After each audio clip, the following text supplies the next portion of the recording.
Hello বন্ধুরা, সবাই কেমন আছো? এই দেখো আমি আজকে কি নিয়ে চলে এসেছি। আজকে আমি নিয়ে চলে এসেছি চিংড়ি মাছ ভাপা রেসিপি। চিংড়ি মাছ ভাপা রেসিপিটা বানানোর জন্য আমি নিয়ে নিয়েছি এখানে 500 গ্রাম পরিমাণ চিংড়ি মাছ। তাতে নুন, হলুদ আর সর্ষের তেল দিয়ে ভালো করে মাখিয়ে নিচ্ছি।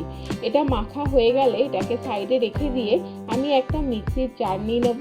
মিক্সির জারের মধ্যে দিয়ে দেবো 1 চামচ পরিমাণ সাদা তিল, 1 চামচ পরিমাণ পোস্ত, 1 চামচ পরিমাণ সর্ষে আর সাদা সর্ষে আর 1 চামচ পরিমাণ কালো সর্ষে দিয়ে এটাকে গুঁড়ো করে নেব।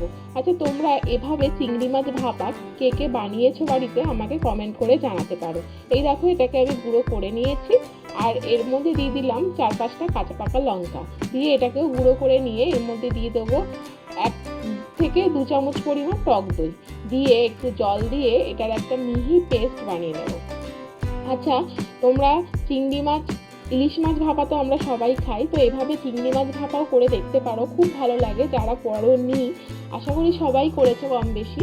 যদি এভাবে আমার মতো করেই চিংড়ি মাছ ভাপা করো তোমরা, তাহলে সেটাও কমেন্ট করে জানিও কারা কারা এভাবে করে চিংড়ি মাছ ভাপা রান্না করো। এটা খেতে তো দুর্দান্ত হয়।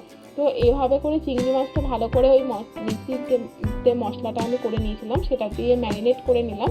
এর মধ্যে দিয়ে দিয়েছি একটু ধনে পাতাটা তোমরা একদমই অপশনাল, তোমরা দিতেও পারো নাও দিতে পারো।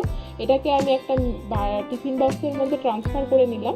নেওয়ার পরে এটার মধ্যে দিয়ে দেবো ওপর দিয়ে কয়েকটা গোটা কাঁচা লঙ্কা, দিয়ে দেবো একটু ধনে পাতা কুচি, দিয়ে আমি এটাকে ঢাকা দিয়ে আমি কড়াইয়ের মধ্যে জল নিয়ে তার মধ্যে একটা স্ট্যান্ড রেখে এটাকে বসিয়ে দেবো ভাপেতে।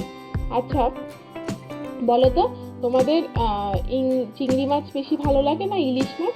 আমার তো চিংড়ি ইলিশ দুটোই ভীষণ ভালো লাগে, তাই আজকে ইলিশ মাছ ভাপা তো আগে তোমাদের সাথে শেয়ার করেছিলাম, তাই আজকে চিংড়ি মাছ ভাপাও শেয়ার করছি।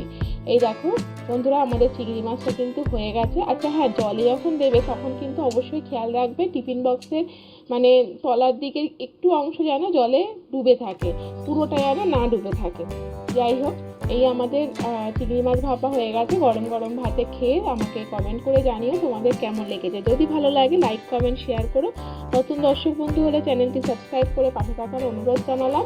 সবাই সুস্থ থেকো, ভালো থেকো আর সঙ্গে থেকো। টাটা।